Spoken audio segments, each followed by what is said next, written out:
Bem, galera, vamos ver então as revoltas do período regencial. Bem, primeiro, galera, quais são os fatores comuns a essas revoltas? Primeiro, insatisfação com a centralização política, né? Claro, desde os impérios que a centralização política está aqui no Rio de Janeiro, né? Insatisfação com a nomeação de presidentes das províncias, né? A gente vai ver isso em alguns momentos, né? A gente vai ver, são interventores, né? A gente vai ver isso aqui, né, no período da regência, onde os representantes das províncias vão ser retirados e pessoas do governo, né, no caso aqui da regência, vão ser colocados no lugar. Depois a gente vai ver isso aqui também em Hermes da Fonseca, na República Velha, na República Oligárquica. O Hermes da Fonseca vai fazer a mesma coisa, vai criar interventores nos estados. E depois em Vargas a gente vai ver também, né, o Hermes da Fonseca chama de política das salvações e o Vargas de interventores de Vargas, que é a mesma coisa, é a mesma ideia, sabe? Você não deixar, por exemplo, o governador do Rio de Janeiro ser do Rio de Janeiro. Veio um cara de Brasília para cá para governar aqui, entendeu? Sem a nossa eleição, sem a nossa votação, né? Quer dizer, isso deixa a rapaziada extremamente enlouquecida. Então, a gente tem insatisfação com as nomeações dos presidentes das províncias, a insatisfação com os impostos aplicados pela regência. A regência pegou muito pesado no Nordeste e no Sul, certo? Insatisfação com as condições de vida, né? Assim, foi decisivo para aquelas revoluções, para aquelas revoltas populares, como cabanagem, balaiado, entendeu? E aspirações federalistas, né? Aquela ideia, né, de poder nas províncias. Isso é extremamente interessante aqui, né? E isso vai causar essas revoltas, né? Bem, quais são as importantes rebeliões desse momento, né? As revoltas. A gente tem a cabanagem no Pará, né, de 35 a 40, a balaiada no Maranhão, 38 a 41, Malês na Bahia. Essas são populares, são de participações populares. E a gente tem a Sabinada na Bahia, de 37 a 38, e a revolta da Farroupilha, a Guerra dos Farrapos, de 35 a 45, 10 anos. Inclusive entra no segundo reinado, porque o segundo reinado começa em 40. Né? Vai até 45, 5 anos do segundo reinado ainda, com a Guerra dos Farrapos. Né? Aqui você tem a participação de camadas mais populares, e aqui a participação das elites. Certo? Beleza? Tranquilo, né? Cabanagem primeiro, né? A cabanagem, né, os cabanos, né, do Pará, eles se revoltam. Por quê? Insatisfação com ordens do Rio de Janeiro, essa centralização política deixa eles enfurecidos. Anti-lusitanismo, anti-portugueses, são contra os portugueses que vivem no Brasil, que mandam no país ainda. Insatisfação com a nomeação de presidente da província. Críticas à condição de vida, né, do pessoal do Pará, né, extremamente pobre, né, e vendo cada vez mais, morando em cabana e vendo cada vez mais os impostos aumentarem, e recrutamento forçado para o exército. Galera, as motivações são praticamente as mesmas para cabanagem e balaiada, né, praticamente as mesmas. Os malês que mudam um pouquinho porque eles são escravos muçulmanos. Tá? Então a pancadaria come, e o que acontece? A regência tem que tomar as medidas cabíveis para acabar com essa revolta, né? Que é prender as principais lideranças e tal. Aqui a gente tem a composição social da cabanagem, né? Que são mestiços, negros, caboclos, indígenas, algumas pessoas da elite também, né? Maçons principalmente, ligados aqui. Então a gente tem o Pará superaquecido nesse momento da cabanagem. Né? Aqui a gente tem a balaiada, né? A balaiada, os balaios do Maranhão, né? Balaio é aquele cesto, né, galera? Se é uma pessoa que mexe com cesto, não é uma pessoa muito rica, né? Cesto você tem aquela utilização de vender pão, leite e tal, nos cestos, né? Então, balaios de 38 a 41. Primeiro, localização no Maranhão. As motivações são parecidas com a cabanagem, né? Insatisfação com as ordens de centralização política do Rio de Janeiro, contra os portugueses, anti-lusitanismo, insatisfação com a nomeação dos presidentes da província, crítica às condições de vida, crítica aos impostos altos, participação de pessoas pobres e pequenos comerciantes é decisiva na balaiada, né? Só que nessa balaiada se destaca o Luiz Alves de Lima e Silva, que vai ser o Duque de Caxias futuramente, né? Aqui ele entra na cidade de Caxias do Norte e ele acaba com os revoltosos. Como? Ele mata as principais lideranças e quem aparece na frente dele. Bem, como ele destruiu essa cidade, as principais lideranças, e acabou com a balaiada, ele recebeu o título, né, de Duque de Caxias, da cidade que ele destruiu, certo? Começava aí uma saga militar muito forte de Luiz Alves de Lima e Silva, filho de Francisco Alves de Lima e Silva, o Chico Regency, tá? Que vai se tornar um dos grandes nomes da Guerra dos Farrapos e um dos grandes nomes da Guerra do Paraguai, patrono do Exército Brasileiro. Tá? Bem, galera, a Sabinada. Sabinada é da elite, né, da Bahia. Né? O Francisco Sabino é médico, né, e ele faz uma revolta porque critica os impostos, o descontentamento, né, principalmente dos militares com baixos salários, é de cunho elitista, assim, é da elite, né, o médico, né, que lidera, e os militares de classe média e pessoas ricas também entram nesse embalo. Só que não foi uma ação da regência violenta contra a Sabinada.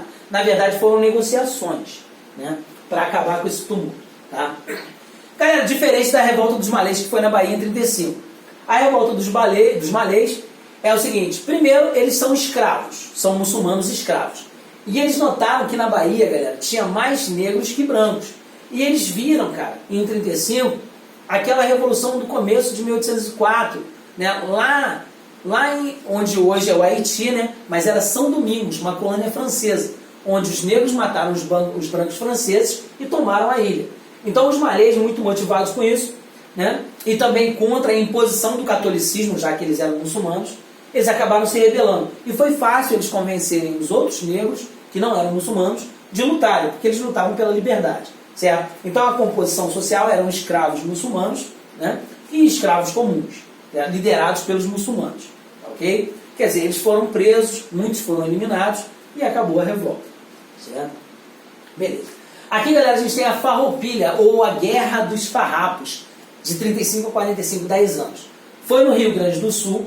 A motivação, galera, é o preço do charque, né? O Sul vendia carne para o Brasil todo, carne seca, o charque.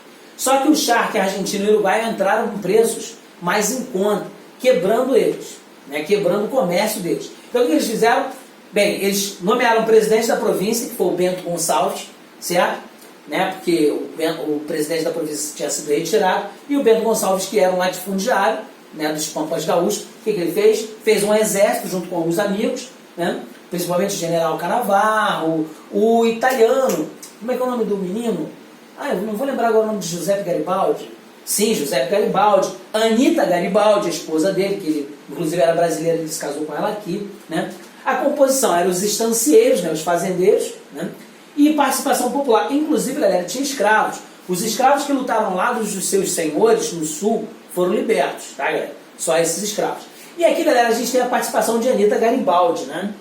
Anita Garibaldi, galera, a gente sempre fala, né, que a Anita Garibaldi, né, é uma grande mulher, mas só que aqui a gente não tem assim muito reconhecimento para ela. Na Itália, ela é conhecida como a heroína dos dois mundos, porque ela lutou aqui no Brasil, ela lutou no Uruguai, né, e ela lutou também lá na Itália pela unificação italiana. Ela e o marido Giuseppe Garibaldi, que era italiano, entendeu? Galera, como é que foi a negociação do final dessa Guerra dos Farrapos? Bem, Bento Gonçalves, líder da Guerra dos Farrapos, e o Duque de Caxias sentaram e tomaram um chimarrão para negociar o fim. Não foi uma repressão violenta, né? Não teve prisões, fuzilamento de líderes, nada disso. Muito pelo contrário. O que o Duque de Caxias fez? Ele foi, em 45, até Bento Gonçalves para acabar com a guerra, porque estava sendo muito prejuízo, né? Não estava ganhando os impostos do Sul, e o Brasil, a regência, ainda tinha que gastar com isso. E quando o segundo reinado entra, quando Dom Pedro II entra, uma das primeiras coisas que ele fala é isso: essa guerra com o Sul é uma guerra imbecil. Nós não estamos usufruindo dos impostos do Sul e ainda estamos gastando. Vamos acabar com isso, custe o que custar. Então o Bento Gonçalves, né, ele sentou para negociar com o Duque de Caxias. E ele conseguiu negociar bem. Né? Aumentou a taxa da importação sobre os produtos de fora para barrar, proteger o nacional. Né? Foram retirados os cercos das cidades revoltadas, deixaram elas livres. Né? Caxias evitou a morte de milhares de pessoas, né, com esse acordo de paz com Bento Gonçalves. E houve uma incorporação dos estancieiros que lutaram na Guerra dos Farrapos ao Exército Nacional. Certo? Isso aí foi uma exigência do Bento Gonçalves. E o reconhecimento, né, da liberdade dos escravos que lutaram junto aos soldados do Sul, inclusive com uma indenização do governo, certo? Do segundo reinado. Quer dizer, o Bento Gonçalves conseguiu tudo aquilo que ele queria. Certo? Beleza? E a gente tem aqui a Anita Garibaldi, a grande heroína dos dois mundos, Giuseppe Garibaldi, que era o marido dela, né? E uma imagem, né, que não é a foto da época, mas é uma pintura, né, da época da Guerra dos Farrapos, que o Sul tem tanto orgulho, né? Bem, qual seria a solução para acalmar com esse vulcão dessas revoltas todas? Sim, a solução era colocar o garoto, né, para ser rei. Ou seja, a regência, né, começou liberal, mas terminou conservadora. Por quê? As rebeliões ameaçavam essa integridade. Então, como ela começou liberal, tirou o Feijó e colocou o Araújo Lima era conservador. O que precisava agora? Precisava, parar esse carro da revolução. Como? Primeiro, os liberais terem alguma atitude junto com o rei. Ou seja, os liberais que estavam fora do cenário político criarem o golpe da maioridade. E assim foi feito, certo? A gente vai fazer uma apelação ali, né? Vão surgindo dois grupos políticos. Primeiro, os regressistas, que querem a volta da centralização política, e os progressistas, uma autonomia maior para as províncias, certo? Bem, a gente tem um novo regente entrando, que é o Araújo Lima, que vai tirar o poder das províncias, né? E vai começar essa pancadaria toda, certo? A gente tem aqui, o golpe da maioridade é a solução, galera. A gente tem uma lei interpretativa do ato de 34 em 40, né, que vai mexendo, né, com essa autonomia das províncias, e a gente tem aqui os liberais praticando esse golpe da maioridade. Só que, galera, quando você fala em liberal e conservador, né, liberal quer república, conservador quer monarquia. Quem deu o golpe da maioridade colocou Dom Pedro II no poder com 14 para 15 anos. Quem fez isso? Os liberais ou conservadores? Os liberais.